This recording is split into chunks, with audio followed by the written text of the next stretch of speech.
किन्नर चुड़ैल। गोरखपुर नाम का एक गांव हुआ करता था। उस गांव में ज्यादा लोग नहीं रहते थे। उस गांव में एक गर्भवती विधवा औरत रहती थी। उस औरत का नाम कमला था। कमला अपने घर में अकेली रहती थी।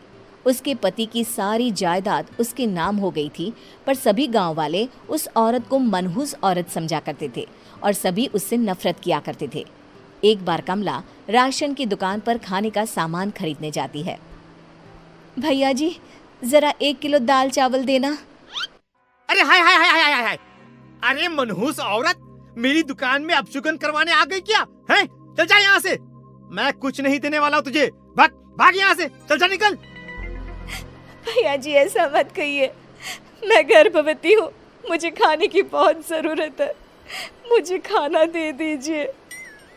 दुकानदार कमला को वहां से धक्के मारकर भगा देता है। तभी कमला रोते रोते उस गांव के किन्नरों के इलाके में आ जाती है। गांव वाले किन्नरों को उसी इलाके में रखा करते थे, क्योंकि वो लोग किन्नरों को पसंद नहीं करते थे और उनके इलाके में रहने से मना करते थे। तो किन्नरों ने उसी गांव में अपना एक इलाका बना लिया था। जब किन्नर लोग देखते हैं कि एक गर्भवती महिला रोते रोते उनके इलाके में आ गई है, तो सारे किन्नर कमला के पास जाकर उसका हाल पूछने लगते हैं। क्या हुआ बहन, तुम्हारी गर्भवती अवस्था में इतनी बुरी हालत कैसे है? तुम रो क्यों रही हो? तुम डरो मत, हम तुम्हें कोई नुकसान नहीं पहुंचाएंगे। तुम शांत होकर सब बताओ कि हुआ क्या है। मैं कमला हूँ। मैं गांव के दूसरे इलाके से आई हूँ। 2 महीने पहले ही मेरे पति की मौत हुई है। मुझे गांव के लोग मनहूस मानते हैं, क्योंकि मैं विधवा हूँ और गर्भवती भी। वहाँ के लोग मुझे खाने के लिए कुछ बेचने के लिए भी तैयार नहीं, जिससे मेरा गुजारा नहीं हो रहा था। कोई बात नहीं कमला, हम तुम्हारा ख्याल रखेंगे। किन्नर लोग कमला को एक खाली घर में रहने के लिए जगह दे देते हैं और उसकी देखभाल भी करते हैं। कुछ ही महीने बाद कमला अपने बच्चे को जन्म देती है, पर अफसोस, कमला बच्चे को जन्म देते ही अपनी जान गंवा देती है। जब सब किन्नर बच्चे को देखते हैं तो बहुत खुश हो जाते हैं, क्योंकि वो बच्चा भी किन्नर ही था। कमला ने एक किन्नर बच्चे को जन्म दिया था। अब इस बच्चे की देखभाल कौन करेगा? हम तो इस बच्चे को गांव के दूसरे इलाके में भी नहीं भेज सकते। और तो क्या हुआ, इस बच्चे की माँ नहीं रही तो हम इसे पालेंगे। अब ये हमारे इलाके में रहेगा, हमारे साथ रहेगा। फिर वो किन्नर उस किन्नर बच्चे को गोद ले लेते हैं, उसका नामकरण कराते हैं। उस किन्नर बच्चे का नाम शक्ति रखा जाता है। देखते ही देखते शक्ति बड़ी होने लगती है। उसके रंग रूप बहुत सुंदर थे। वो बहुत सुंदर किन्नर दिखती है। एक दिन शक्ति एक किन्नर से पूछती है, माँ जी सुनिए ना, ये गांव के दूसरे इलाके में भी तो लोग रहते हैं, तो हम वहाँ क्यों नहीं जाते? हम उनसे अलग क्यों रहते हैं? शक्ति, क्योंकि वो लोग हमारे जैसे नहीं, वो लोग हमें पसंद नहीं करते, इसीलिए हम उनसे अलग रहते हैं। क्यों? वो हमें क्यों पसंद नहीं करते? मुझे एक बार उस इलाके में जाना है। मैं एक बार वहाँ जाकर घूम कर आऊँ। शक्ति, खबरदार, जो तू उस इलाके में कभी भी गई तो अपनी जान नहीं गंवाना चाहती तो उस इलाके में कभी कदम भी नहीं रखेगी, समझी?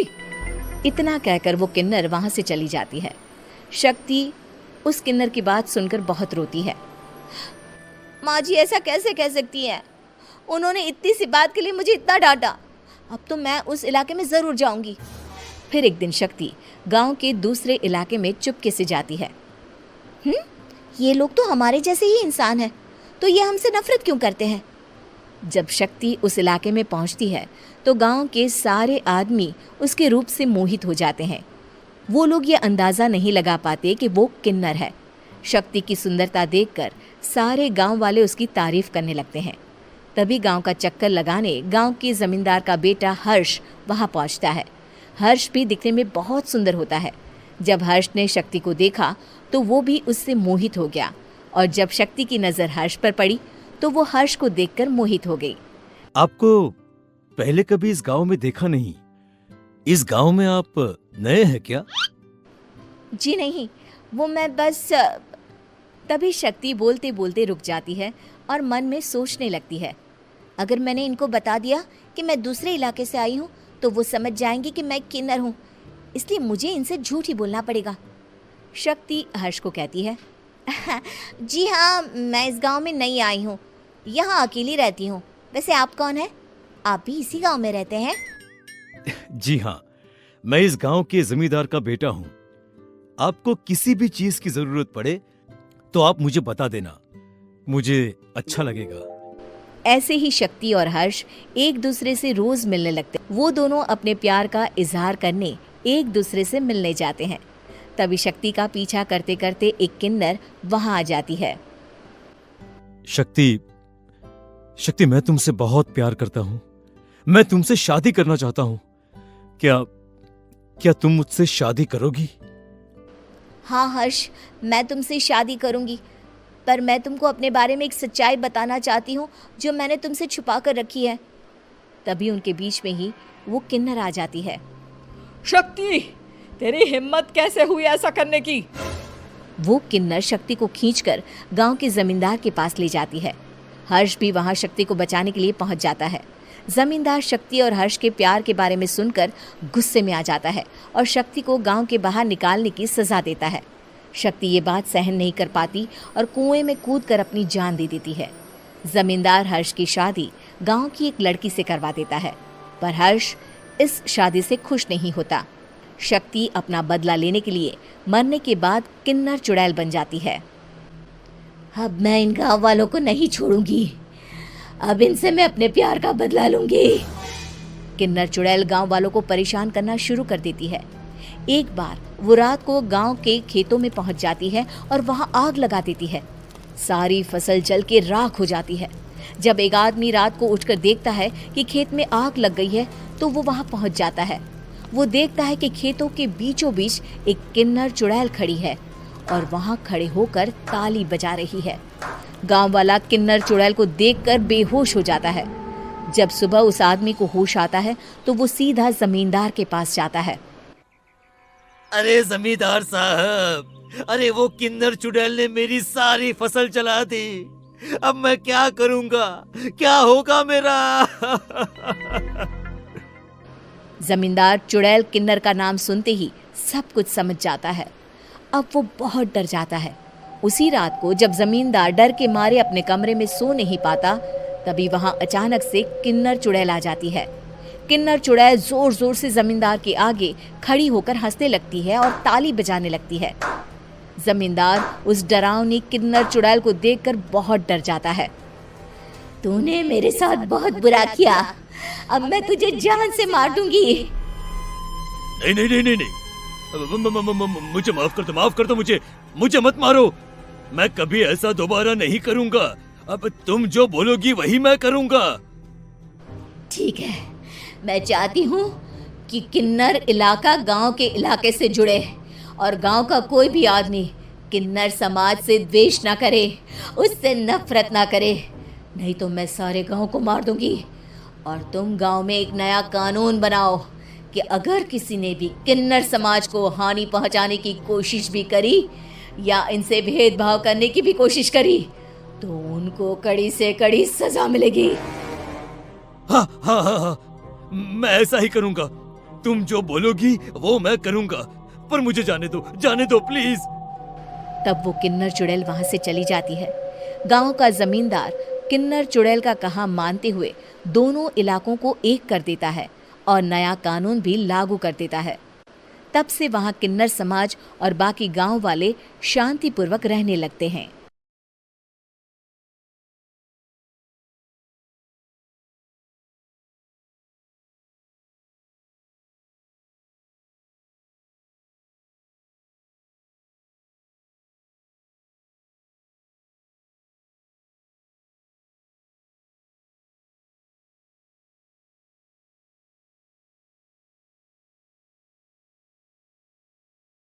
शिल्पी घर के काम से फ्री होती तो बोर होती, जिसके बाद उसने घर में ही दुकान खोलने की सोची।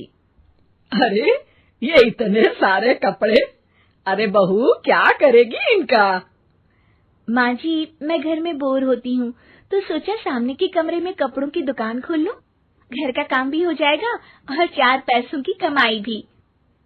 अरे वाह वाह, ये तो बहुत ही अच्छी बात है। मैं भी तेरी मदद कर दिया करूंगी। वाह माँ जी, तब तो मजा आ जाएगा। अब हम दोनों मिलकर खूब पैसे कमाया करेंगे। अब क्या था, सास बहू का काम चल पड़ा। एक दिन, अरे राकेश की माँ, सुनती हो? कहाँ चली गई? भूख के मारे पेट में चूहे कूद रहे हैं। अरे नंदिनी, कहाँ हो? भूख लग रही है। पापा कहाँ है माँ? पता नहीं बेटा, भूख लग रही है। आज तो किसी ने चाय भी नहीं पूछी। तभी सास बहू घर के अंदर ढेर सारे सामान के साथ आती हैं और वो भी हंसती हुई। अरे वाह बहू, ये तो बड़ी अच्छी मार्केट दिखाई तूने। बड़ा ही सस्ता सामान था। हाँ माँ जी, और ये सामान हम डबल पैसों में बेचेंगे, मजा आ जाएगा। अरे बहू, भूख लग रही है, कुछ खाने को दे दे। माँ, क्या बात है, आज किसी ने पापा को चाय भी नहीं दी? अरे बेटा, अब 40 साल में तेरे पापा ने क्या चाय बनाना भी नहीं सीखा? अरे बेटा, रहने दे अब इस बहस को। तुम लोगों ने वैसे बनाया क्या है? बहू परेशान हो जाती है और सास को अकेले में लेकर जाती है। माँ जी, आज तो हम लोगों ने खाना ही नहीं बनाया। अरे बेटा, बाहर के छोले भटूरों से पेट इतना भर गया कि याद ही नहीं रहा कि घर में ये लोग भी हैं खाना खाने के लिए। अब क्या किया जाए? तभी घर में एक महिला आती है। जी, वो सुना है आप लोगों की यहाँ साड़ी बिकती है, जरा दिखाएंगे क्या? हाँ हाँ, क्यों नहीं। माँ जी, आप इन्हें साड़ी दिखाइए, मैं तब तक पिताजी और इनके लिए खाने का इंतजाम करती हूँ। सास उस औरत को लेकर सामने वाले कमरे में चली जाती है जहाँ उन लोगों ने दुकान खोली थी। वहीं बहू भी किचन में चली जाती है। अब इतनी जल्दी क्या बनाऊं? पापा जी तो खाने के लिए भी बैठ गए हैं। आइडिया, मैं खाना बाहर से ही ऑर्डर कर देती हूँ। थोड़ी देर में खाना आ जाता है और बहू टेबल पर खाना लगा देती है।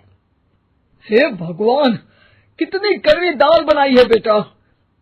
नहीं नहीं पिताजी, वो क्या बात है नंदिनी, रोटी तो चबाई ही नहीं जा रही है, लग रहा है रबड़ खा रहा हूँ। एक तो इतने महंगे होटल से खाना मंगवाया और वो भी इन लोगों को पसंद नहीं आया। तभी सास नोट गिनती हुई बाहर आती है। वाह माँ जी, बड़ी कमाई हुई लगती है। हाँ, मैंने वो 2000 वाली साड़ी 3000 में बेच दी। अरे वाह माँ जी। दोनों सास बहू बहुत खुश हो जाती हैं। मेरे पेट में ना बेटा जोर का दर्द हो रहा है। अरे माँ, क्या हुआ? पेट में दर्द? बाहर का कुछ खाया था क्या? मैदा तो नहीं खा लिया? मैंने छोले भटूरे खाए थे। माँ, क्यों खाए? आपको तो पता है कि आपको मैदा सूट नहीं करता। चलिए माँ को डॉक्टर के पास ले जाते हैं। तभी अंदर से पापा की आवाज आती है। हे भगवान, मेरा तो पेट खराब हो गया। सब पिताजी के पास जाते हैं। पिताजी, आपको क्या हुआ? खाना बासी था शायद। अरे पिताजी, नंदिनी जानती है कि बासी खाने से आपकी तबीयत खराब हो जाती है, तो वो ऐसा क्यों देगी, है ना नंदिनी? वो खाना मैंने बाहर से ऑर्डर किया था। मैं और माँ दुकान का सामान लेने गए थे, इसलिए खाना नहीं बना पाए।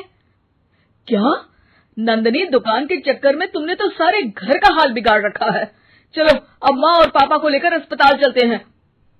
अस्पताल में जाने पर डॉक्टर कहते हैं, हाँ, इन दोनों को तो एक दिन के लिए एडमिट करना पड़ेगा। क्या? क्यों? पेट ही तो खराब है ना। हाँ, तो घर ले जाइए ना, अगर लग रहा है कि कोई बड़ी बात नहीं है और हम सिर्फ पैसा कमाने के लिए इन लोगों को एडमिट कर रहे हैं। नर्स, जरा इन लोगों को बिल तो दे देना। चलिए, मैं आप लोगों को पैकेज समझा देती हूँ। जब बहू के हाथ में बिल आता है, हे भगवान, 60,000 रुपए! इतना तो मैंने कमाया भी ना था। अब समझ गई कि कमाई के चक्कर में घर के लोगों की सेहत के साथ मैं खिलवाड़ कर रही थी।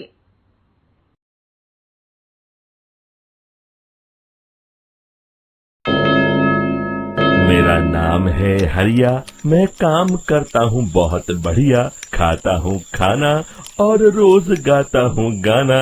अरे यार, आज तो बहुत देर हो गई। इस खतरनाक जंगल को देखकर तो मेरे हाथ पैर ठंडे हो गए हैं। अगर मैं वक्त पर गांव नहीं पहुंचा तो मालिक बहुत नाराज हो जाएंगे। तभी हरिया को एक आवाज सुनाई देती है। सुनिए हरु जी। अरे, ये आवाज किसने दी? तभी हरिया को सामने कुछ दूर एक औरत खड़ी दिखाई देती है। अरे भाई, ये औरत अकेली इतनी रात को इस जंगल में क्या कर रही है? चलकर पूछना पड़ेगा। फिर हरिया अपनी बैलगाड़ी उस औरत के सामने लाकर रोक देता है और उससे पूछता है।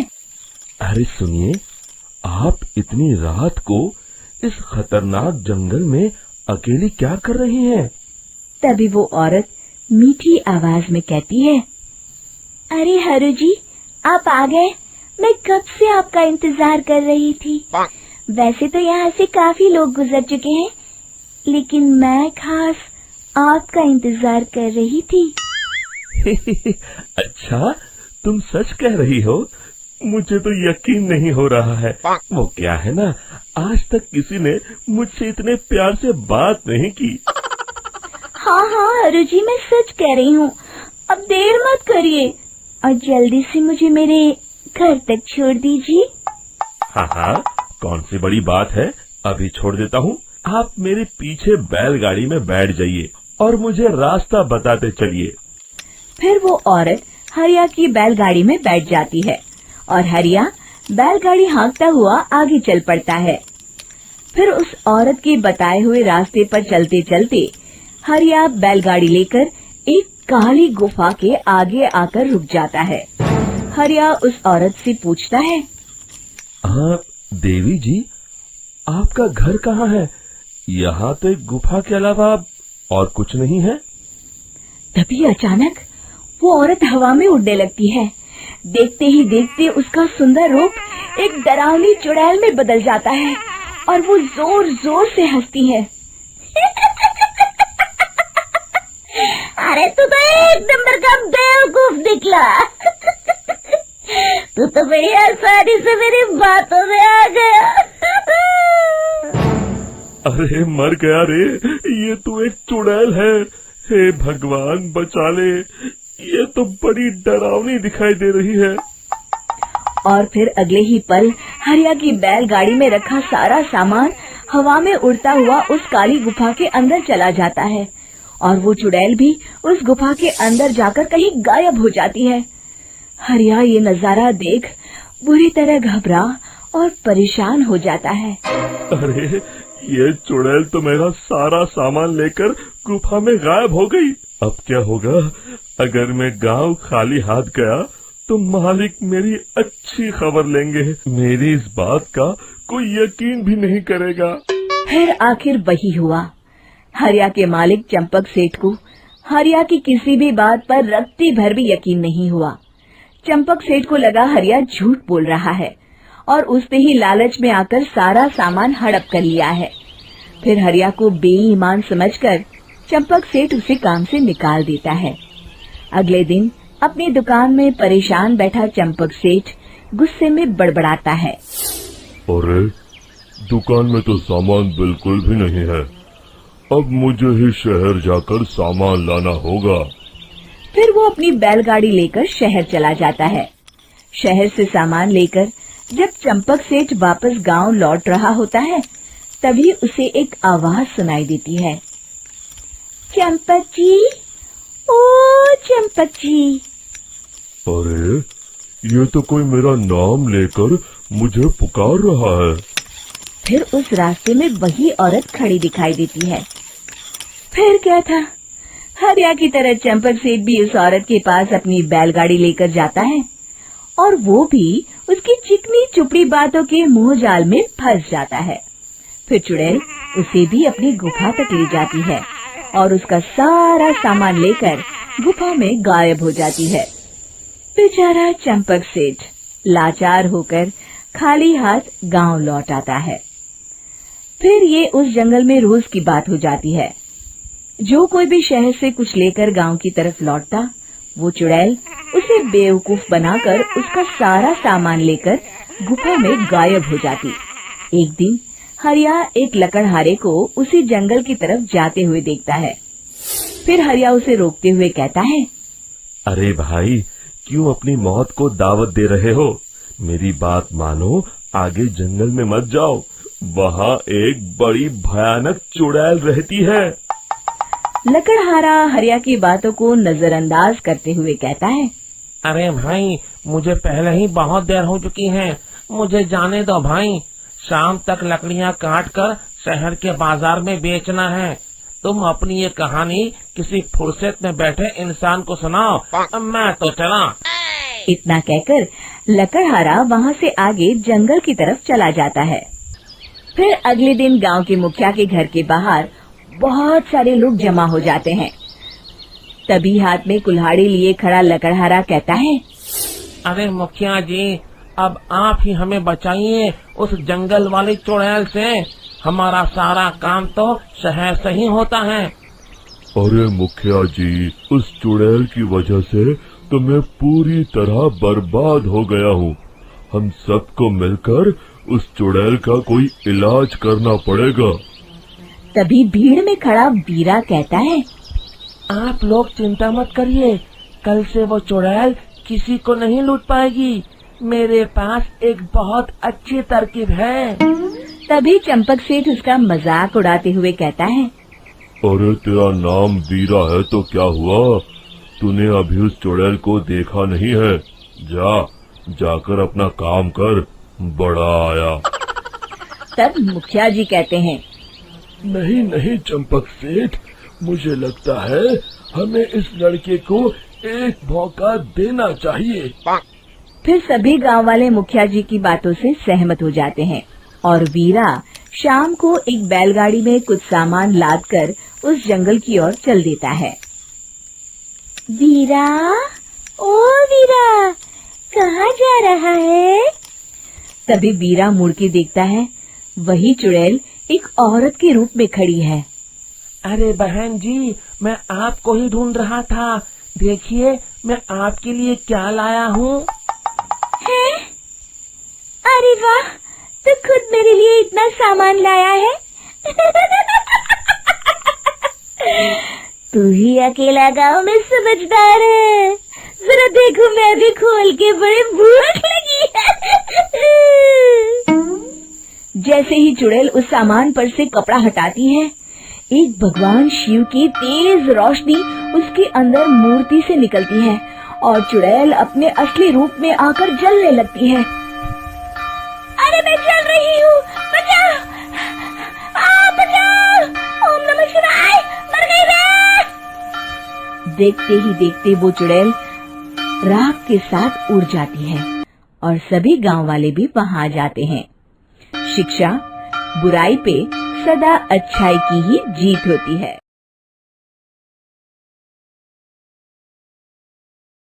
गांव की सास चली बहू के ऑफिस। शादी के बाद लाली माँ को दफ्तर जाए अभी 10 दिन भी नहीं हुए और सासू माँ को उसका दफ्तर जाना खटकने लगा। आते जाते वो उसे सुनाती ही रहती है, आ गई महारानी, आपकी सेवा में क्या लेकर आए? प्रणाम सासू माँ, बस अभी खाना तैयार करती हूँ, सब साथ में खाना खाएंगे। अरे इतना इंतजार तो करवा चौथ के व्रत में चांद भी नहीं करवाता जितना तुम करवाती हो। माँ जी, ऑफिस का काम बहुत जरूरी होता है। अरे तो वहीं बिस्तर तकिया ले जाओ ना, यहाँ क्यों आती हो? लाली माँ ये सब सुनने से बेहतर वहां से जाना समझती है। ऐसा नहीं है कि सास ने लाली माँ को पहले कभी प्यार से नहीं समझाया, बस लाली माँ ने सीधी बात पे कभी ध्यान ही नहीं दिया। तो सास ने सोचा जो प्यार भरे गाने से नहीं होगा वो टेढ़ी बात और ताने से जरूर होगा। ऐसा क्या करती है? बस यस सर ही तो करना होता है ना। पास के गांव तक बढ़िया बस से जाओ, फिर दफ्तर में जाकर बैठ जाओ और बस घर के काम से बच जाओ। अब मैं भी जाऊंगी कल से दफ्तर। अरे इतना भी आसान नहीं है, मैं भी तो दफ्तर जाता था। तुम्ही से तो पता चला है ये सब। अरे कभी नौकरी करके देखती तो पता चलता। अच्छी बात निकल गई आपके मुंह से। अब करके भी दिखा दूंगी, और वो भी बहू के दफ्तर में ही। नौकरी भी करके दिखाऊंगी और घर के काम भी। बहू को पता चल जाता है कि सास क्या करने वाली है, लेकिन वो ऐसा नाटक करती है जैसे उसे कुछ भी पता ना हो। 2 दिन बाद ऑफिस जाने के टाइम सास भी तैयार खड़ी है। अब कहीं जा रही हैं क्या सासू माँ आप? हाँ, आज से मैं भी तेरे साथ तेरे दफ्तर आऊंगी और तेरी तरह टाइम पास करूंगी। दोनों ऑफिस की बस से ऑफिस पहुंच जाती हैं। गेट पर गार्ड खड़ा हुआ है और हमेशा की तरह लाली माँ स्माइल के साथ गुड मॉर्निंग बोलती है। गुड मॉर्निंग गार्ड भैया। गुड मॉर्निंग लाली माँ जी, ये आपके साथ है? अरे प्रणाम चौकीदार जी, कुछ खाया करो। इतना दुबले पतले होकर चौकीदारी क्या खा करोगे? माँ जी, गार्ड ही बोल लीजिए। अरे गार्ड माने भगवान होता है, आती है अंग्रेजी हमें। काहे बनाए हम तुम्हें अपना भगवान, आए बड़े। लाली माँ सासू माँ को अपने बॉस के कैबिन तक ले जाती है और मिलने को कहकर वहाँ से चली जाती है। जी, आपकी तारीफ। अरे पूरा मोहल्ला करता है, यहाँ किसी से भी पूछ लीजिए ना।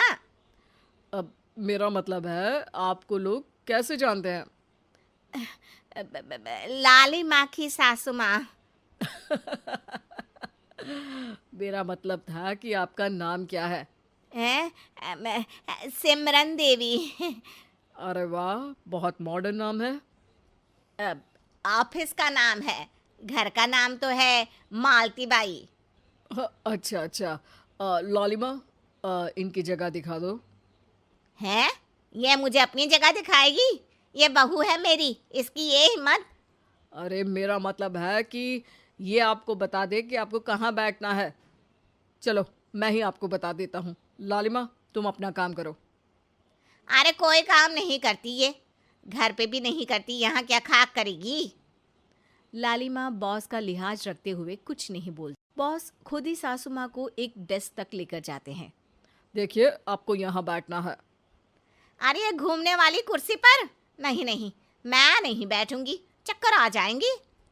चकोटा या आसन लगवा दीजिए, आराम से बैठूंगी जमीन पर। जमीन से जुड़ी हुई हूँ मैं बहुत ही। हाँ देखिए, आपको यहीं बैठना पड़ेगा। आपको क्या लगता है, क्या ये आपका घर है? नहीं तो, आप भी ना बहुत भोले हैं। मेरा घर तो गांव में है, ये तो आपका ऑफिस है। अरे ऐसी चीजें मत भूला करो, और चोमू बना देंगे किसी दिन। बैठ जाइए और मुझे सारे ज़रूरी मेल भेज दीजिए। ये रहा कंप्यूटर। अरे कंप्यूटर की क्या जरूरत है, मेल तो हाथ से निकलेगा ना। ला एक पत्थर, ला हाथ घिस दूं। क्या, हाथ का मेल? तभी सिचुएशन को संभालने के लिए बहू आ जाती है। अच्छा ये छोड़िए, आप वहाँ पेंट्री से कॉफ़ी ले आइए अपने लिए। अरे इतना तो मुझे भी पता है कि कंप्यूटर पे लिखने का काम हो जाता है, फिर कॉपी क्यों मंगवा रही हो? अरे माँ जी, कॉफ़ी, पीने वाली कॉफ़ी। तू मुझसे काम करवाएगी? तेरी सास हूं मैं। मेरी भी तो सुन लो कोई, आपका बॉस हूँ मैं। हाँ हाँ सुनाओ ना। क्या सुनाऊं? अरे बेटा, तुम बॉस हो, जो मन करे सुना देना, बस गाना मत सुनाना। अगर तुम अच्छा नहीं गाओगे ना तो मेरा मूड ऑफ हो जाएगा। अरे यार, अच्छा एक काम करते हैं, आपको क्या क्या आता है? ठंडा खा लूं तो नाक आती है, तीखा खा लूं तो हिचकी, और ज्यादा खाना खा लूं तो यह बता नहीं सकती मैं। अरे मेरा मतलब था कि काम में क्या क्या आता है? बहू बहुत काम आती है, पति भी काम आते हैं, बेटा भी। देखो काम तो अपने ही आते हैं ना, जैसे भी हो। हे भगवान, क्या करूं माँ जी आपका? अरे बेटा, मेरा ना कोई कुछ नहीं कर सकता, मेरा मंगल बहुत मजबूत है। हाँ अच्छा, मंगल से याद आया, बताओ कितने ग्रह हैं सूर्यमंडल में? मंगल, शनि, पृथ्वी, और बताओ। हाँ सब बढ़िया, तुम बताओ बेटा। बॉस वहाँ से परेशान होके चले जाते हैं। लंच के बाद कॉन्फ्रेंस हॉल में एक मीटिंग हो रही है जिसमें कई सारे लोग हैं। किसी को कोई आइडिया भी है कि क्या हो रहा है? हाँ हाँ, वो चौकीदार काम छोड़ के बिल्ली के साथ खेल रहा है। वो सुकड़ी मैम ना दिन भर से बगल वाले लड़के से खुसुर पुसुर कर रही है और आपके कैबिन से आवाज आ रही है जिसमें आपको कोई गाली बक। बस बस, वो मेरे हेड है। मेरा मतलब था कि मार्केट में क्या हो रहा है? अरे बाहर तो हल्की धूप निकली हुई है, ट्रैफिक वैसे बहुत ज्यादा है। आपको कहीं जाना तो नहीं ना? शाम को ही निकलना। हाँ अम्मा जी थोड़ी देर चुप रहिए, हम काम की बात कर रहे हैं। ओके बेटा, बूढ़े लोगों की सुनता ही कौन है भला इस जमाने में। तू भी चुप कर ले, जिस दिन तू बूढ़ा होगा ना पता चलेगा। माँ जी प्लीज। ठीक है, देखो मुंह पे उंगली रख लेती हूँ बस। गाइस, कोई नया आइडिया लाना होगा। लास्ट मंथ हमारे प्रोडक्ट ने अच्छा परफॉर्म नहीं किया है मार्केट में। अब सॉरी सर। लालिमा, तुम कुछ प्रेजेंट करने वाली थी ना? लालिमा खड़ी होके अंग्रेजी में प्रेजेंटेशन देने लगती है। प्रेजेंटेशन के बाद तालियां बजती है। बहू सास के बगल में आकर बैठ जाती है। ये इतना सब तूने कब किया बहू? और अंग्रेजी तो पटर पटर पटर बोल रही थी तू। रात को बर्तन साफ करके इसी में ही लगी रहती हूँ। रात को जाग के व्हाट्सएप नहीं चलाती रहती हूँ माँ जी। ऑफिस खत्म होते होते बॉस लालिमा और सासू माँ को कैबिन में बुलाते हैं। वेल डन लालिमा, गुड जॉब। नीलिमा की सासू माँ जी, आपकी बहू बहुत टैलेंटेड है, पूरी मेहनत से काम करती हैं। सो तो है। कैसा लगा हमारा ऑफिस आपको सासू माँ? ऑफिस तो अच्छा है पर मुझे समझ नहीं आया। हम ऐसे बिना इंटरव्यू किसी को दफ्तर में काम नहीं करने देते, पर लालिमा के कहने पर हमने आपको इज्जत दी ताकि आप भी यहाँ आकर देख सके कि दफ्तर में टाइम पास नहीं बल्कि बाकी सब लोग काम करते हैं। आपको तो खुश होना चाहिए कि इतनी होनहार बहू मिली है आपको। घर और दफ्तर दोनों अच्छे से संभाल रही है। समझ गई। हाँ अब सॉरी यहीं बोल दूं कि मेल डालना पड़ेगा? लालिमा, बॉस और सासू माँ तीनों हंसने लगते हैं और सासू माँ को बहू रानी के काम की अहमियत पता चल जाती है।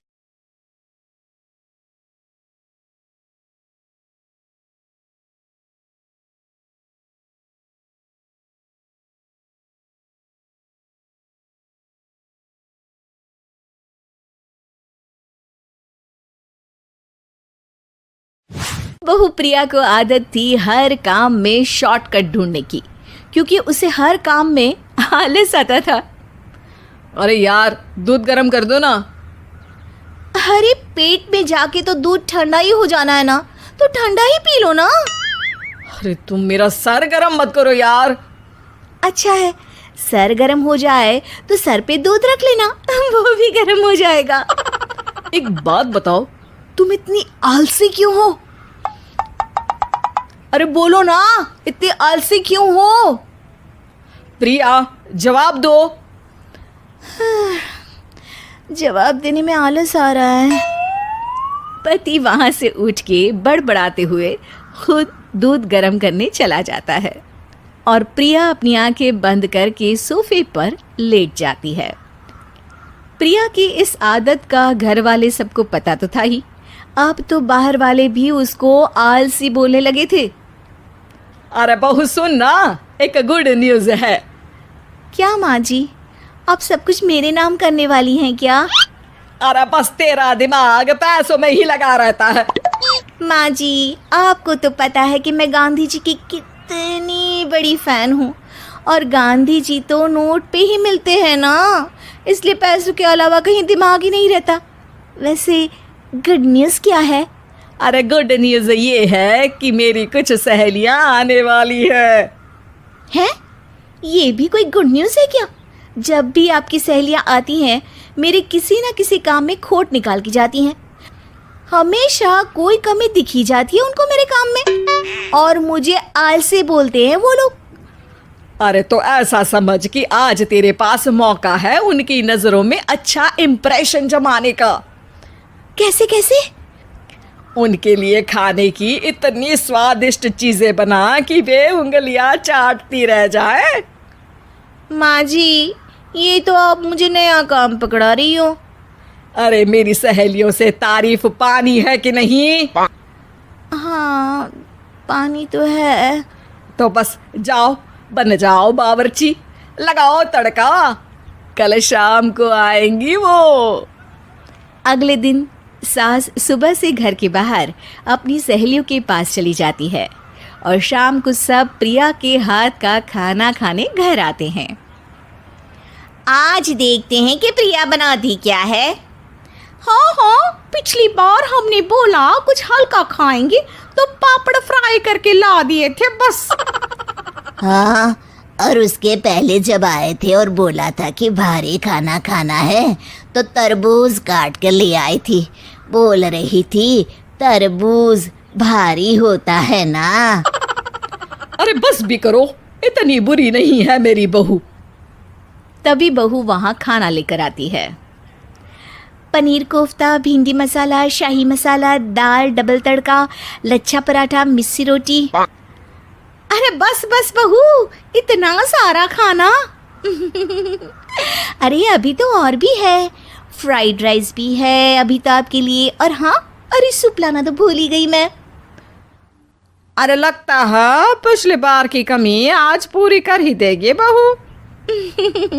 हाँ, आप खाइए तो।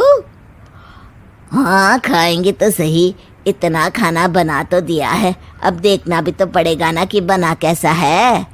हाँ, लगा ले भोग खुद को। खाना चखते ही तीनों सहेलियां प्रिया की वाहवाही करने लगती है। अरे शानदार, जबरदस्त, जिंदाबाद, मजे आ गए प्रिया। प्रिया की सास भी कमाल है, बहू को क्या जायकेदार खाना बनाना सिखाया है। अरे मान गए भाई, इतना अच्छा खाना तो हम में से किसी की बहू नहीं बनाती, और हम भी नहीं बनाते, झूठ क्यों बोले। अरे बस करो, खाने पे ध्यान दो, बोलती ही रहोगी तो खाओगी कब। ये लो, थोड़ा पनीर और ले लो। सास भी सहेलियों के साथ खाना खाने लगती है, पर बहू के साथ अपनी भी तारीफ सुनकर सास मन ही मन फूली नहीं समा रही थी। प्रिया ने बड़ी खुशी से सबको खाना परोसा और सब ने झट से खाना खत्म भी कर दिया। राधे राधे, मजा आ गया। और थक गई खाना खाते खाते, अब बस बिस्तर लग जाए मेरा। अब तो जब भी मेरे घर मेहमान आएंगे प्रिया को ले जाया करूंगी खाना बनाने के लिए, मेहमान भी खुश हो जाएंगे। सास खुश है कि प्रिया की इमेज अपनी सहेलियों के सामने काफ़ी सुधर गई है। प्रिया खाने के बर्तन समेटती है, इतने में तीनों सहेलियां हाथ धोने किचन में चली जाती है। तभी एक सहेली देखती है कि किचन स्टैंड पर कागज़ पड़ा हुआ है। वो सोचती है कि कागज़ को डस्टबिन में डाल दे। जैसे ही वो उसे उठाती है तो देखती ही रह जाती है। दरअसल वो एक बिल है जिसमें वो सारी चीज़ें लिखी है जो उन्होंने अभी अभी खाई है। वो चुपचाप बिल उठाकर बाहर आ जाती है और उसके पीछे बाकी दो सहेलियां भी आती हैं। प्रिया, खाना अच्छा बनाया था, सच कहूँ तो बहुत अच्छा बनाया था। थैंक यू, बहुत अच्छा लगा सुन के। हाँ, पर जिसने बनाया वो इतनी तारीफ सुनता तो उसे और भी अच्छा लगता। क्या मतलब? ये बिल देखो, तुम्हारी बहू ने ऑनलाइन ऑर्डर किया था खाना। अरे तारीख तो आज की ही है ना? हाँ, आज की ही है। प्रिया, ये सब सही है क्या? प्रिया अपना सर झुका लेती है। सास सब समझ जाती है कि बहू की चोरी पकड़ी गई है। इतना भी आलस अच्छा नहीं प्रिया। अरे बता ही देती कि बाहर का खाना है, मैं बाहर का खाना खाती नहीं हूँ। तीनों सहेलियां वहां से जा रही होती है कि तभी उनमें से एक मुड़कर कहती है, अब ये तो बताओ कि खाने की रेटिंग बहू को दे या डिलीवर करने वाले को। प्रिया समझ जाती है कि शॉर्टकट लेने की वजह से उसके साथ सास को भी ये बेइज्जती झेलनी पड़ी और वो कसम खाती है कि अब से शॉर्टकट से नहीं, मेहनत से काम करेगी।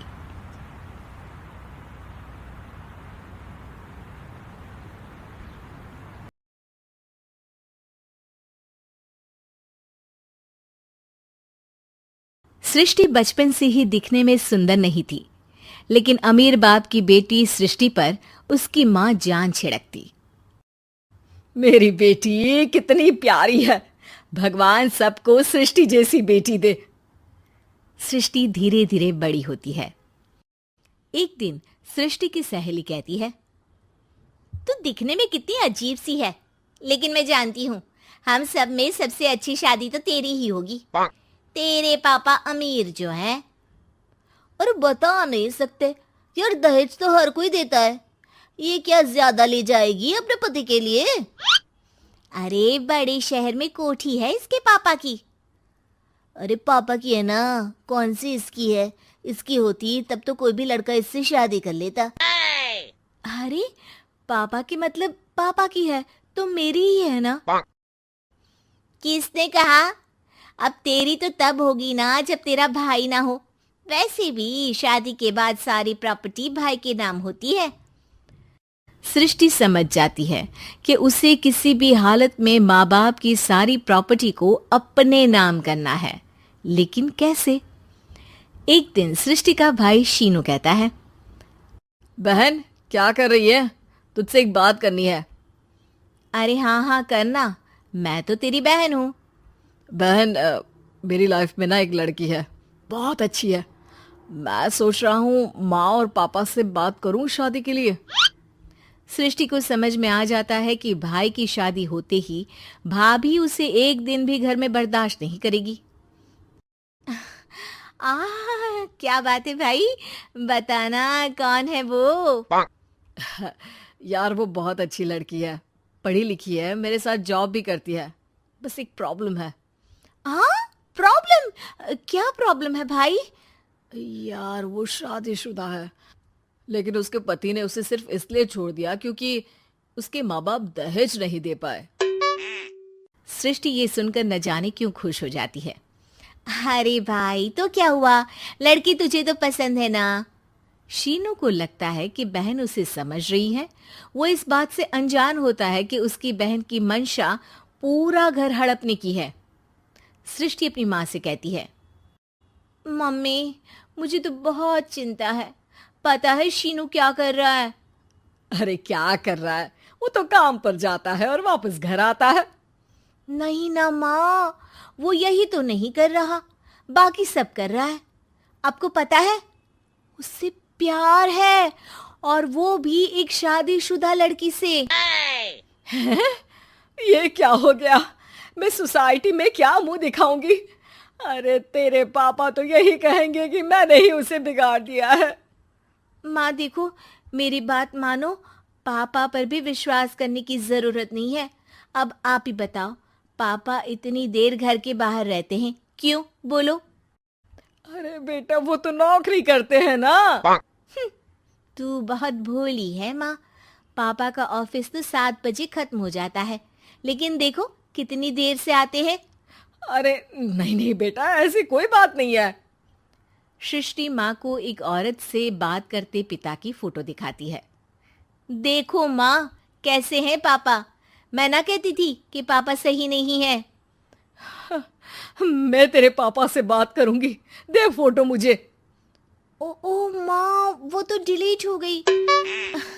लेकिन चल, तूने तो देख लिया ना, पापा से बाद में बात कर लेना, और हाँ मेरा नाम बिल्कुल मत लेना। हाँ माँ। अब क्या था, सृष्टि के माँ और पिता के बीच झगड़ा होना शुरू हो जाता है। सृष्टि के मन में क्या चल रहा था कोई नहीं जानता था। एक दिन, माँ सृष्टि के लिए एक लड़का देखा है, वो लोग शाम को उसे देखने आने वाले हैं। और हाँ माँ, एक खुशखबरी, मैं और पापा मिलकर एक नया बिजनेस ट्राई कर रहे हैं। शाम को लड़का आता है, सांवले रंग का। सृष्टि को तो बिल्कुल भी पसंद नहीं आता। लड़की की माँ कहती है, लड़की का चेहरा तो कोई खास नहीं, लेकिन अगर मेरे बेटे को आप लोग सेटल कर दें तो मैं उसकी शादी आपकी बेटी से करवा दूं। सृष्टि को लड़का बिल्कुल पसंद नहीं था। उसे भाई पर गुस्सा आ जाता है। लड़के वालों के जाने के बाद कहती है, माँ देखा, शीनू मेरे लिए कैसा लड़का लेकर आया, न दिखाने लायक न सुनने लायक, सेटल भी नहीं, वो भी हम करे। अरे माँ, मैं जानती हूँ ये मेरी शादी किसी भी घर में क्यों करवाना चाहता है। अरे कैसी बात कर रही है बहन, तूने तो देखा ना, लड़के को मैंने ही मना कर दिया तुझसे शादी के लिए। जिसने लड़का बताया था उसने उसकी बहुत तारीफ की थी। बात आई गई हो जाती है, लेकिन सृष्टि का मन शांत नहीं होता। क्या करूं, कुछ समझ में नहीं आ रहा। मेरी शादी हो गई तो ये लोग पूरी प्रॉपर्टी शीनू के नाम कर देंगे, मेरे हाथ तो कुछ लगेगा ही नहीं। तभी सृष्टि को आइडिया आता है। वो किसी वकील को फोन करती है। जी देखिए, अगर आपके मम्मी पापा का तलाक हो जाता है तो आपके पिता की आधी प्रॉपर्टी आपकी माँ के नाम हो जाएगी, फिर उसे वो किसी को भी दे सकती है। सृष्टि अब माँ को बेटे के खिलाफ भरती है। माँ, शीनू पर नजर रखा करो, वो जिस लड़की के प्यार में है ना, वो शादीशुदा है। यहाँ आएगी, सारा पैसा, रुपया, जमीन, जायदाद सब हड़प लेगी। पापा का भी हाल तुमसे छुपा नहीं है। ऐसा ना हो कि मैं और आप एक दिन सड़क पर भीख मांगे। हे भगवान, मैं तो जीते जी मर जाऊंगी अगर ऐसा हो गया तो। ऐसा हो गया नहीं माँ, ऐसा ही होगा। अभी समय है, आगे का सोच लो। मैं तो कहती हूँ पापा से आधी प्रॉपर्टी लेकर अलग हो जाओ। पापा की आधी प्रॉपर्टी भी हम लोगों को अगर मिल जाती है ना, तो अगले 7 जन्म सफल समझो। बेचारी माँ बेटी के कहने पर पति से तलाक लेकर अलग हो जाती है। सृष्टि अब पैसों से गाड़ी और अपने दूसरे महंगे शौक पूरे करने लगी। उसके दोस्त भी उसके पैसे इस्तेमाल करते। सृष्टि, कल तुम कहाँ थी? मैं सारा दिन घर पर अकेली थी।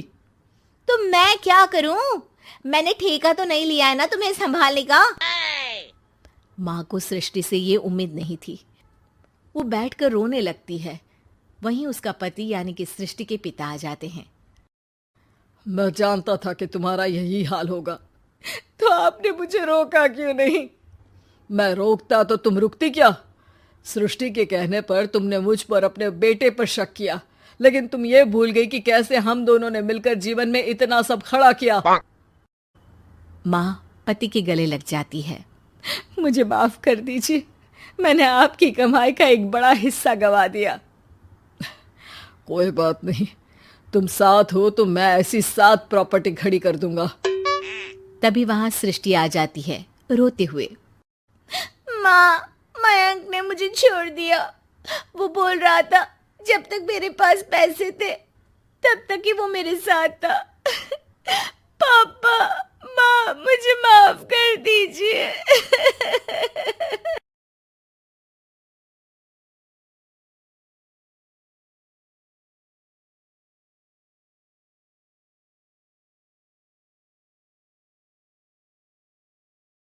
प्रेग्नेंट सास।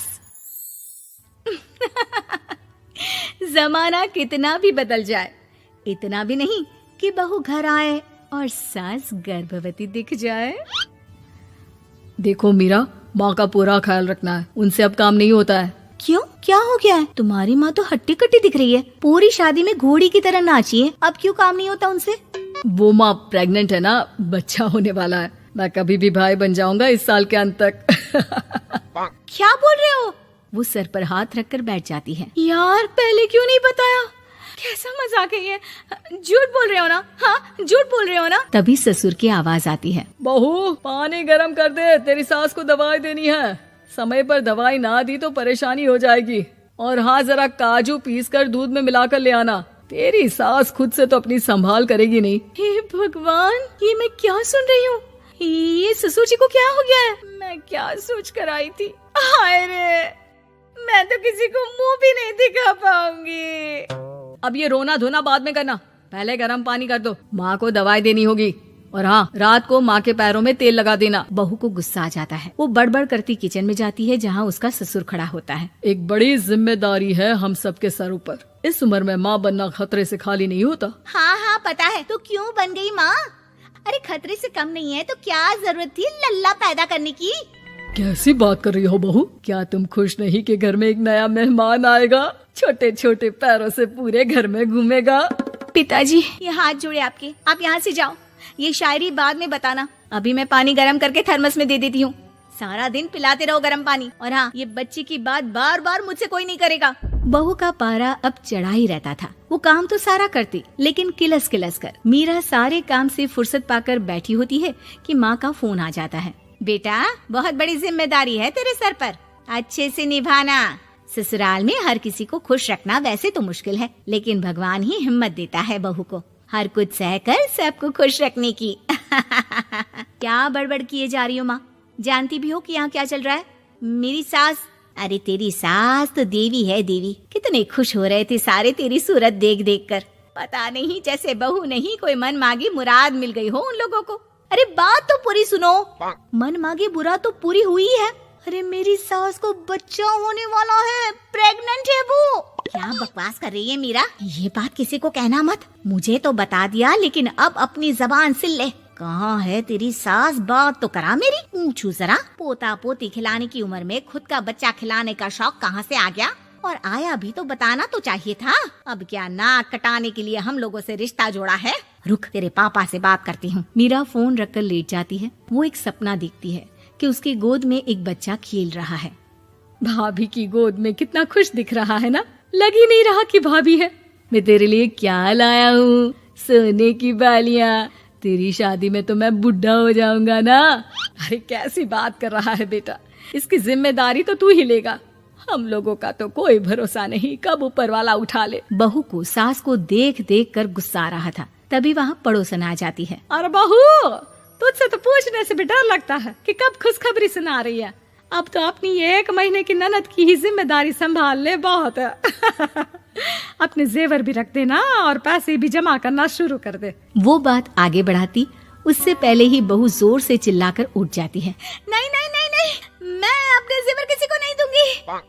अरे कौन ले रहा है तुम्हारे जेवर? तुम औरतें भी ना सपने में भी जेवर ही संभालती रहती हो। मैंने जो सपना देखा है ना, सुनोगे तो होश उड़ जाएंगे।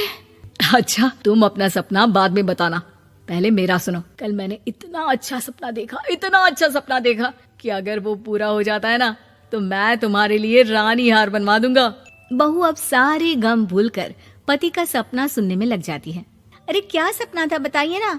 बोलिए भी तो, क्या सपना है? मैं पूरा कर दूंगी अगर बात रानी हार की है तो। बोलिए बोलिए। मैंने रात को सपना देखा कि माँ को बेटी हुई है और मुझे बहन।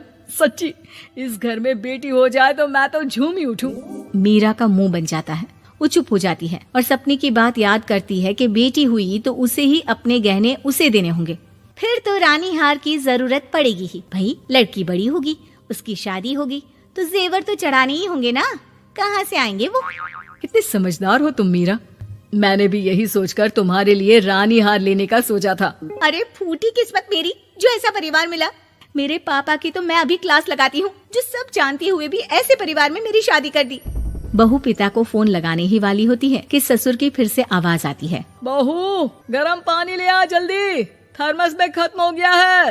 बाद में खबर लेती हूँ मैं पापा की, पहले सास को गरम पानी दिया हूँ। बहू अभी किचन में काम कर ही रही थी कि मीरा के मम्मी पापा आ जाते हैं। वो हाथ में ढेर सारे फल लेकर आते हैं।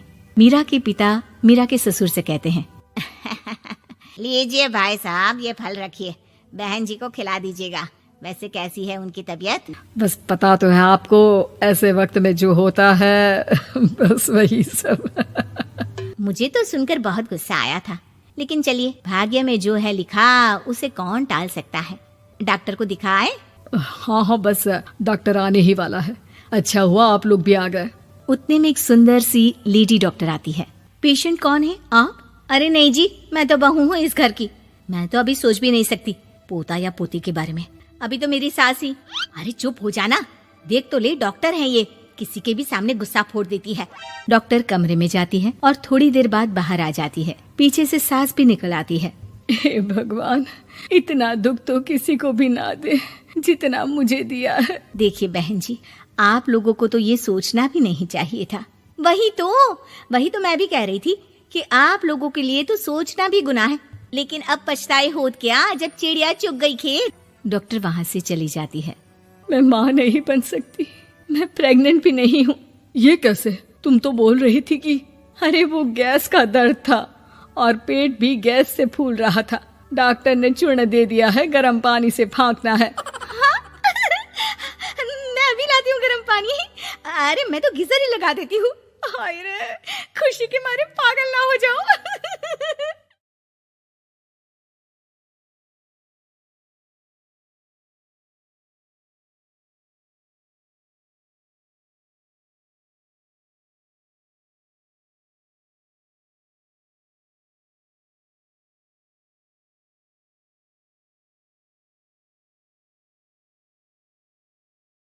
औलाद का मोह। दिलीप और सुधांशु नाम के दो भाई थे। दिलीप की शादी कावेरी के साथ हुई और सुधांशु की शादी माया के साथ। शादी के बाद दोनों भाई अपनी अपनी पत्नी के साथ खुशी खुशी रहा करते थे। दोनों भाइयों के परिवार एक ही घर में रहता था, साथ में खाना, साथ में घूमना। कुल मिलाकर दोनों भाइयों का परिवार खुशहाल परिवार था। कुछ सालों के बाद दिलीप की पत्नी कावेरी को एक बेटा हुआ।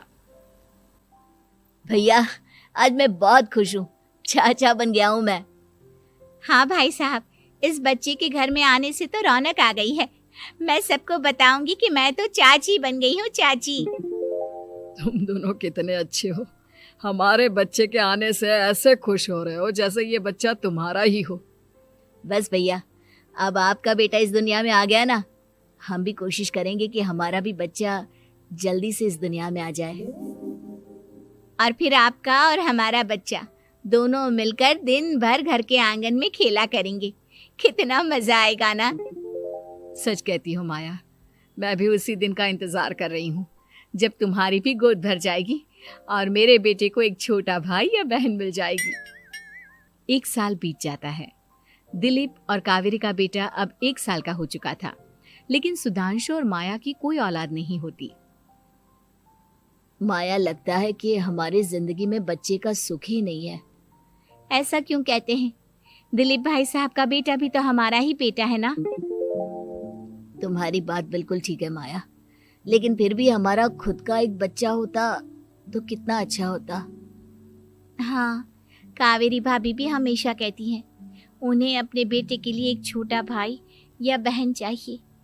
लेकिन देखिए ना, हमारी तो किस्मत ही कितनी खराब है। हमारे तो सारे ट्रीटमेंट भी फेल हो चुके हैं। डॉक्टर ने भी साफ साफ कह दिया है कि तुम कभी माँ नहीं बन सकती। वही तो सुधांशु, बहुत बुरी किस्मत है हमारी। लेकिन माया, हम अपनी किस्मत को इतना क्यों कोस रहे हैं? हम दिलीप भाई साहब के बेटे को अपने बेटे की तरह ही प्यार कर सकते हैं ना। हाँ जी, बिल्कुल सच कहा। मैं भी वैसा कर सकती हूँ। चाची हूँ, उसे छोटी माँ का प्यार नहीं दूंगी क्या? कुछ दिनों के बाद दिलीप का एक दोस्त दिलीप से मिलने के लिए आता है। अरे क्या बात है दिलीप, बधाई हो बधाई। और घर तो काफी बड़ा है तुम्हारा। वैसे तुमने अपने बेटे के बारे में क्या सोचा है? भैया, और क्या सोचेंगे, बस उसे पढ़ा लिखा कर अफसर बनाएंगे, उसकी पढ़ाई पर खर्च करेंगे। अरे भाभी, आपकी तो इतनी सारी प्रॉपर्टी है, आपको किस बात की चिंता? ले देकर एक बेटा ही तो है। अरे नहीं दोस्त, तुम गलत समझ रहे हो। इस घर में मैं और मेरा छोटा भाई दोनों रहते हैं। इस घर का आधा हिस्सा मेरे छोटे भाई का है। अच्छा, कितने बच्चे हैं तुम्हारे छोटे भाई के? भैया, उनके साथ ना कुछ प्रॉब्लम है। मेरी देवरानी कभी माँ नहीं बन सकती। अरे फिर किस बात की चिंता? अरे मैं तो कहता हूँ अपने बेटे के भविष्य के बारे में सोचिए ही मत। बस ये घर उसके नाम करवा दीजिए। देखिए, आपके भाई का भी कोई बच्चा नहीं है तो सब कुछ आपके बेटे को ही मिलना चाहिए। लेकिन ऐसा करना क्या सही होगा? अगर उनका बच्चा नहीं है तो क्या हुआ? ये घर आधा उनका है, उनकी जो मर्जी है वो करें। अरे कैसी बात करते हो? उनकी कोई औलाद नहीं है, वो क्या करेंगे प्रॉपर्टी अपने नाम रखकर? हाँ, वैसे भाई साहब आपकी बात तो बिल्कुल सही है, अब जो कुछ भी है वो हमारे बेटे का ही तो है। आखिर वही तो इस घर के वंश को आगे बढ़ाएगा। मैं कल ही देवर जी से बात करती हूँ। अगले दिन, सुधांशु और माया इधर आओ, तुम दोनों से एक बहुत जरूरी बात करनी है मुझे। बताइए ना भाभी, क्या बात है? आपको कहीं जाना है तो आप अपने बेटे को मेरे पास छोड़कर जाइए, मैं ही पूरा दिन रख लूंगी उसे। अरे नहीं माया, वो तो मुझे पता है, मैं किसी और चीज के बारे में बात करना चाहती हूँ। बताइए ना भाभी, क्या बात है? देखिए देवर जी, आपका कोई बच्चा है नहीं, लेकिन मैं जानती हूँ कि आप हमारे बेटे को अपने बेटे की तरह ही प्यार करते हैं। भाभी, बेटी की तरह नहीं, वो हमारा ही बेटा है। मेरे लिए तो वो मेरा ही बच्चा है।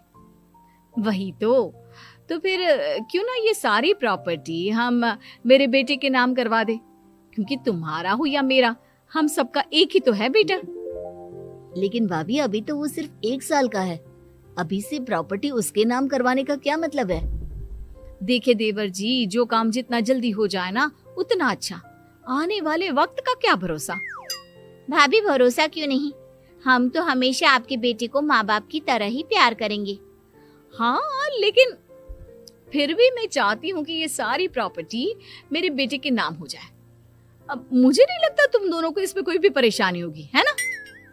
भाभी, वैसे तो आप जो कह रही हैं वो बहुत जल्दबाजी है, लेकिन फिर भी अगर आपको ऐसा लगता है तो ठीक है, कल ही प्रॉपर्टी के पेपर बनवा लीजिए, मैं और माया उस पर साइन कर देंगे।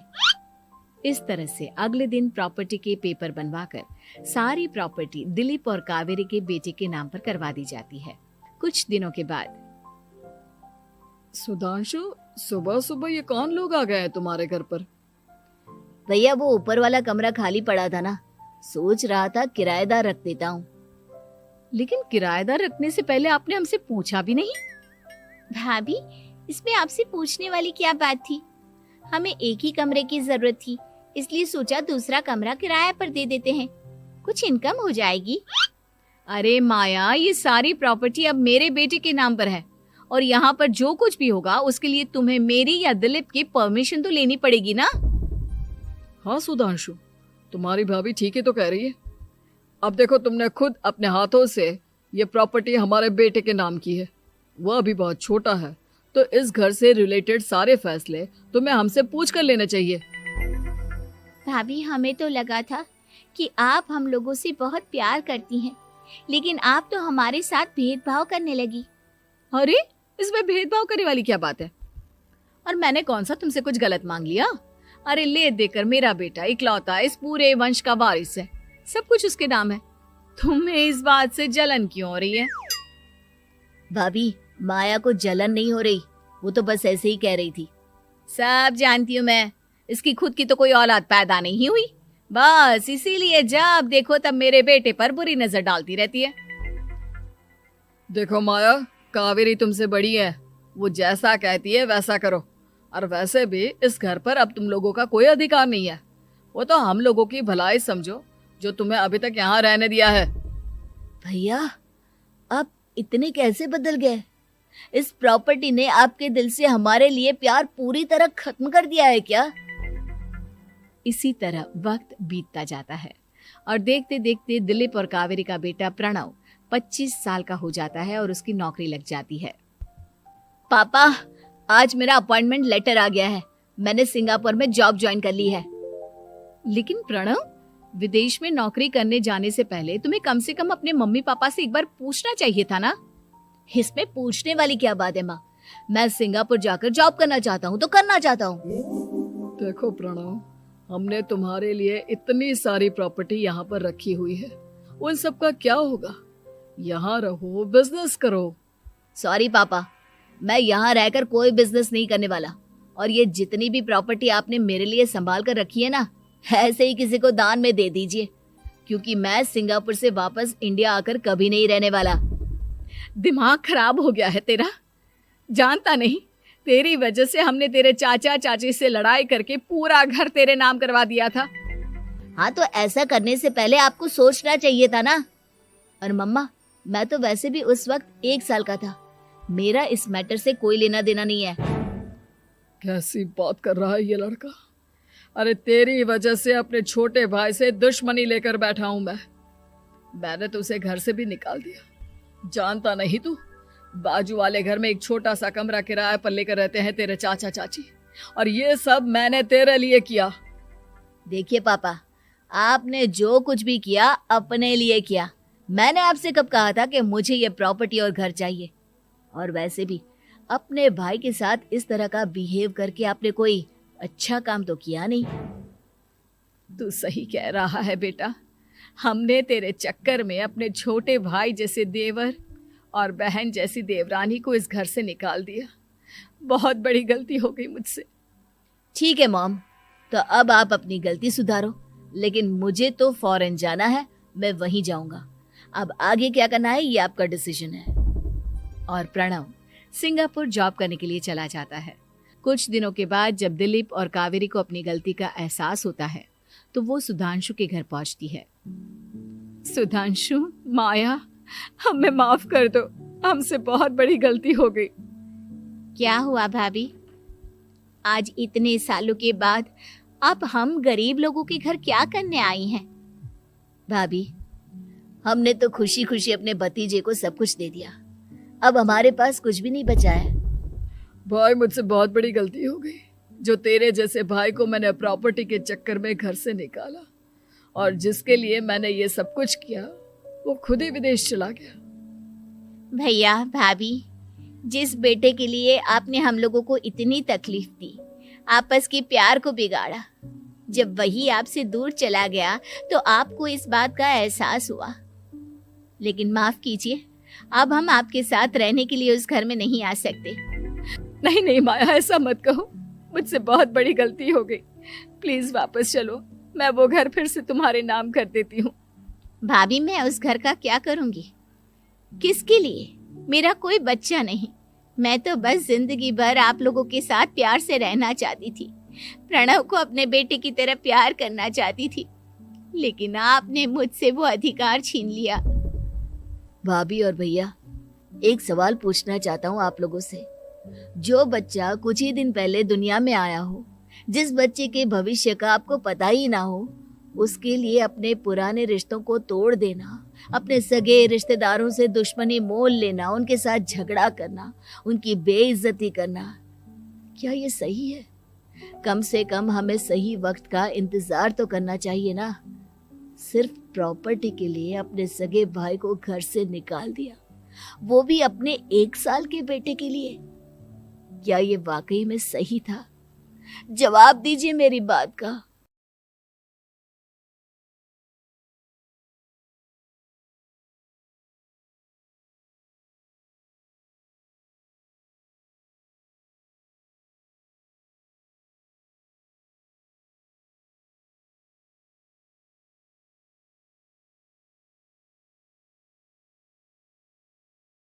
गर्भवती पति। सिद्धांत औरतों को सिर्फ घर के काम और बच्चे पैदा करने की मशीन मात्र ही समझता था। एक बार रिद्धि कहती है, देखिए जी, मेरे पेट में दर्द हो रहा है, मैं आज खाना नहीं बना पाऊंगी। अरे करना ही क्या पड़ता है तुम्हें काम जो नहीं कर पाओगी? एक बेबी ही तो होने वाला है तुमको। हाँ हाँ जानती हूँ मैं कि बेबी होने वाला है, पर मैं किस स्थिति से गुजर रही हूँ आप जानते हैं? अरे यार, पूरी दुनिया हर एक कंट्री में बच्चा पैदा होता है, लेकिन ऐसा तमाशा तो कोई औरत नहीं करती जैसा तुम करती हो। रिद्धि करती भी तो क्या, पति को कैसे समझाए कि हर औरत की जिंदगी में ये दौर उसके पति से ज्यादा प्यार, ज्यादा अपनेपन की मांग करता है। अगली सुबह, अरे रिद्धि, खाना तैयार हो गया क्या? एक काम करना, गर्म पानी की बाल्टी मेरे वॉशरूम में रख देना। कैसी बात कर रहे हो? डॉक्टर ने मुझे मना किया है ना भारी चीजें उठाने के लिए। अरे ये सारी बातें डॉक्टर ऐसे ही पैसा कमाने के लिए करते हैं। मेरी माँ तो पूरे खेत की जुताई करती थी जब मैं होने वाला था। अब देखो कितना मजबूत पैदा हुआ हूं मैं। रिद्धि को अब इन बातों की आदत हो जाती है और वो पति के कहने पर बाल्टी उठा तो लेती है, लेकिन दोपहर तक।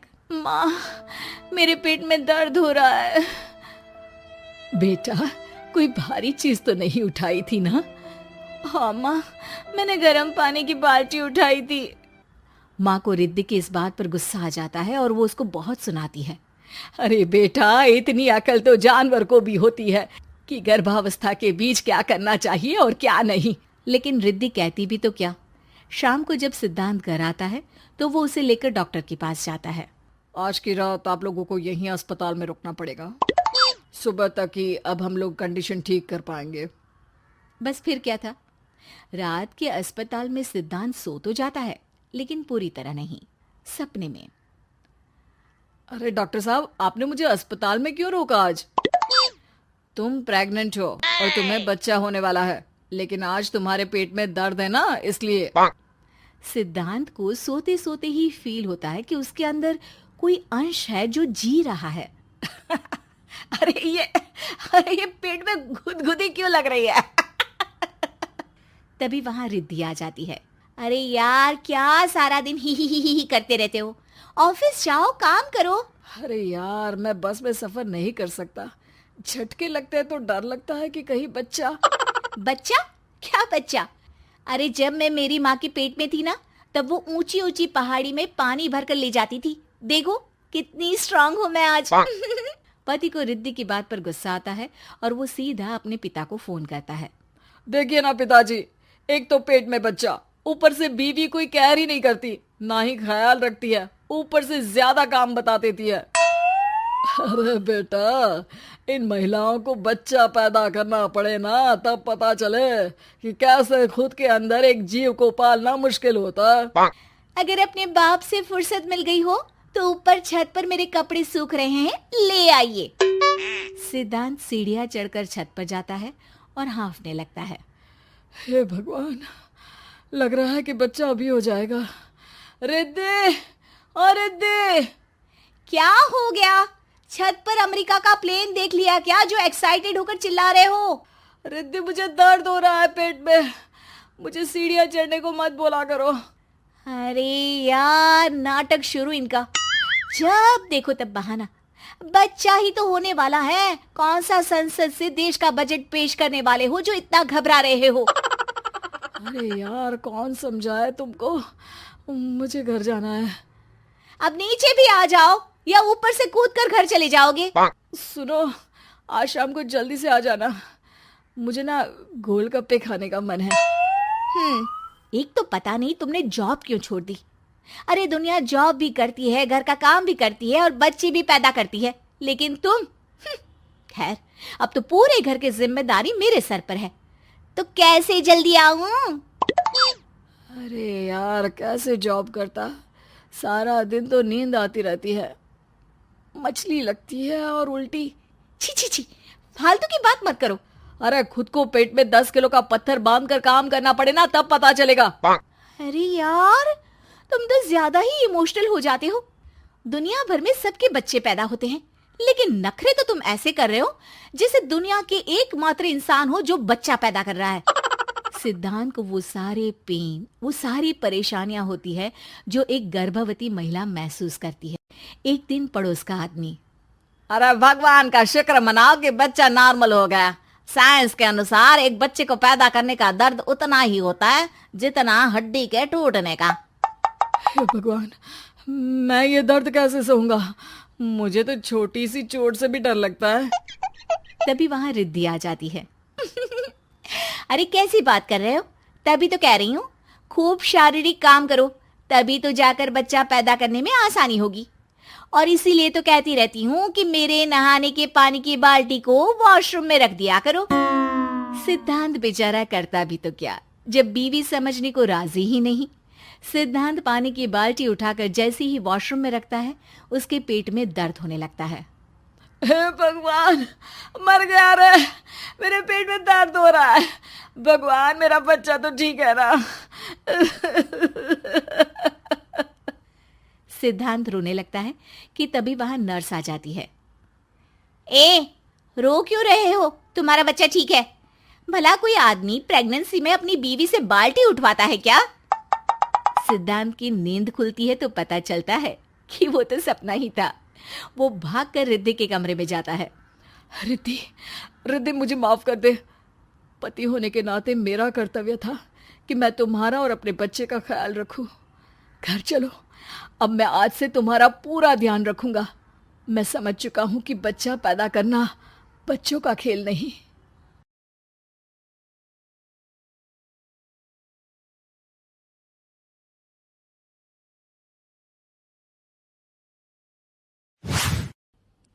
पिताजी जल्दी चलिए, वरना मैं आज स्कूल में देरी से पहुंचूंगा।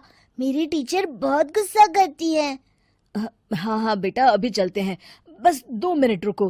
तभी रमेश की पत्नी कमरे से बाहर आती है और रमेश से कहती हैं, सुनिए जी, आज शाम को आप ऑफिस से जरा जल्दी घर आ जाइएगा। याद है ना, आज आपको मुझे शॉपिंग कराने के लिए लेकर जाना है। अरे भाग्यवान, इस महीने हाथ जरा तंग है। मेरी मानो तो शॉपिंग का विचार कुछ दिनों के लिए अपने दिमाग से निकाल ही दो। मैं तुम्हें अगले महीने पक्का शॉपिंग कराने ले जाऊंगा। अभी मुझे चलना चाहिए, वरना राजू को स्कूल पहुंचने में देर हो जाएगी। देखिए जी, अब आपके ये बहाने पुराने हो चुके हैं। मैं कुछ नहीं जानती। आज शाम को मुझे शॉपिंग करने जाना है, मतलब जाना है। आगे आपकी मर्जी। अच्छा ठीक है भाग्यवान, अब तुम पूरा घर सर पर मत उठाओ, मैं कुछ करता हूँ। इतना कहकर रमेश अपने बेटे राजू को लेकर वहां से चला जाता है। घर से निकलने के लिए रमेश जैसे ही अपनी मोटरसाइकिल शुरू करता है, तभी उसकी माँ उसे आवाज देकर कहती है, अरे रमेश, आज शाम को मुझे कुछ पैसे दे देना। याद है ना, मैंने तुझसे कहा था कि मुझे मंदिर में चढ़ावा चढ़ाना है। अरे माँ, मेरी तनख्वाह आने में अभी 10 दिन बचे हैं, अभी मेरे पास बिल्कुल पैसे नहीं है। हाँ, मेरी तनख्वाह मिलते ही मैं तुम्हें पैसे दे दूंगा। रमेश की माँ चिढ़कर कहती हैं, अरे तेरा दिमाग तो खराब नहीं हो गया? मैंने तेरे भरोसे मंदिर के पुजारी जी से वादा कर दिया है और तू कह रहा है कि पैसे नहीं है। अब मैं पुजारी जी को क्या जवाब दूंगी? तुझे तो मेरी इज्जत की भी कुछ परवाह नहीं है। अच्छा ठीक है माँ, अब तुम गुस्सा मत करो, मैं शाम तक कुछ इंतजाम करता हूँ। इतना कहकर रमेश वहां से चला जाता है। फिर दोपहर को जब रमेश अपने दफ्तर में बैठा होता है, तब उसे अपनी पत्नी और माँ की बातें याद आती हैं। रमेश अपने दफ्तर के एक साथी मोहन से कुछ रुपए उधार मांगता है। अरे भाई मोहन, मेरा एक छोटा सा काम कर दो, मुझे कुछ रुपयों की सख्त जरूरत है। मुझे कुछ दिनों के लिए क्या तुम रुपए उधार दे सकते हो? अरे रमेश भाई, मैं तुम्हें पैसे उधार तो दे सकता हूँ, लेकिन मुझे वक्त पर पैसे लौटा देना। वैसे भी मेरा मानना है कि दोस्ती यारी में कभी पैसों का व्यवहार नहीं करना चाहिए। ये कहावत तो तुमने सुनी ही होगी कि उधार प्रेम की कैंची है। मैं नहीं चाहता कि पैसों को लेकर हमारा रिश्ता खराब हो। अरे मोहन, तुम बिल्कुल चिंता मत करो, मैं तुम्हारे पैसे वक्त पर लौटा दूंगा। फिर मोहन रमेश को पैसे दे देता है। शाम को घर आकर रमेश कुछ पैसे अपनी माँ को देता है और साथ ही अपनी पत्नी को भी शॉपिंग कराने बाजार लेकर जाता है। रमेश की पत्नी और उसकी माँ का स्वभाव जरूरत से ज्यादा खर्चीला होने के कारण दोनों हमेशा बेवजह पैसे खर्च करती हैं। फिर एक दिन, सुनिए जी, अगले हफ्ते हमने छुट्टियों में कहीं बाहर जाने का प्लान बनाया था। आपने पैसों का इंतजाम कर लिया ना? अरे अभी कहाँ, अभी तो मेरे पास बिल्कुल पैसे नहीं है, हम कभी और चले जाएंगे। देखिए जी, मैंने सभी सहेलियों से कह दिया है कि मैं बाहर घूमने जा रही हूँ। अगर मैं नहीं गई तो सब मुझ पर हंसेंगी। आप कहीं से भी पैसों का इंतजाम कीजिए जी। इतना कहकर रमेश की पत्नी वहां से चली जाती है। वहीं दूसरी तरफ रमेश की माँ भी तीर्थ यात्रा जाने की जिद करती है और रमेश से पैसे मांगती है। फिर अगले दिन रमेश एक सेठ से पैसे उधार लेकर अपनी पत्नी और बेटे को घुमाने ले जाता है और अपनी माँ को भी तीर्थ यात्रा पर भेज देता है। लेकिन जैसे ही रमेश अपनी छुट्टियां बिताकर वापस आता है, कर्जदार उसका जीना मुश्किल कर देते हैं। इतना ज्यादा कर्ज एक साथ अपने ऊपर देख रमेश काफी परेशान रहने लगता है। फिर एक दिन राजू की स्कूल की फीस वक्त पर न भर पाने के कारण रमेश को स्कूल में बुलाया जाता है। स्कूल के प्रिंसिपल साहब रमेश को सख्त हिदायत देते हैं कि अगर वक्त पर स्कूल की फीस नहीं भरी गई तो उनके बेटे का नाम स्कूल से काट दिया जाएगा। अपने बेटे की स्कूल की फीस भरने के लिए रमेश अपने दोस्त गिरधारी से कुछ पैसे उधार ले लेता है और स्कूल की फीस भर देता है। रमेश की माँ और उसकी पत्नी खर्चे और घर की जिम्मेदारी संभालते संभालते धीरे धीरे रमेश पूरी तरह कर्ज में डूब जाता है। और तभी एक दिन दफ्तर में काम करते समय रमेश की तबीयत अचानक बिगड़ जाती है और वो बेहोश होकर गिर पड़ता है। उसे जल्दी से पास के एक अस्पताल में भर्ती कराया जाता है। रमेश के घर वालों को ये बात पता चल जाती है तो वे सभी अस्पताल पहुंचते हैं। अस्पताल के डॉक्टर साहब उन्हें बताते हैं, देखिए, देर रात तक जागने और जरूरत से ज्यादा काम करने की वजह से इन्हें चक्कर आ गया था। बेहतर यही होगा कि इन्हें कुछ दिनों के लिए पूरी तरह आराम करने दिया जाए। रमेश की हालत देखकर उसके बेटे राजू को बहुत गुस्सा आता है और वो अपनी दादी और माँ से कहता है, माँ, दादी, मैं इतना छोटा हूँ, फिर भी मैं इतना समझता हूँ कि पिताजी दिन रात दफ्तर में काम करके पैसे कमाते हैं। पिताजी अकेला पूरा घर संभालते हैं और आप दोनों अपने फिजूल के खर्चों के लिए उन पर दबाव डालते रहते हैं। आज पिताजी की हालत के जिम्मेदार तो आप दोनों हैं। राजू की समझदारी भरी बातें सुनकर रमेश की माँ और पत्नी को अपनी गलती का एहसास होता है और दोनों की आंखों में आंसू आ जाते हैं। फिर कुछ दिनों के बाद रमेश की तबीयत एकदम अच्छी हो जाती है और वो पहले की तरह अपने काम पर जाने लगता है। रमेश की माँ और पत्नी अब उसे किसी प्रकार की कोई तकलीफ नहीं देते और ना ही उससे किसी चीज की मांग करते हैं। फिर देखते ही देखते रमेश अपने कर्ज के सारे पैसे चुका देता है। उसकी जिंदगी पहले की तरह अच्छी हो जाती है और वो अपने परिवार के साथ खुशी खुशी रहने लगता है। शिक्षा, हमारे रिश्ते एक तराजू की तरह होते हैं जिसकी दोनों ओर जिम्मेदारी और समझदारी का वजन बराबर होना चाहिए।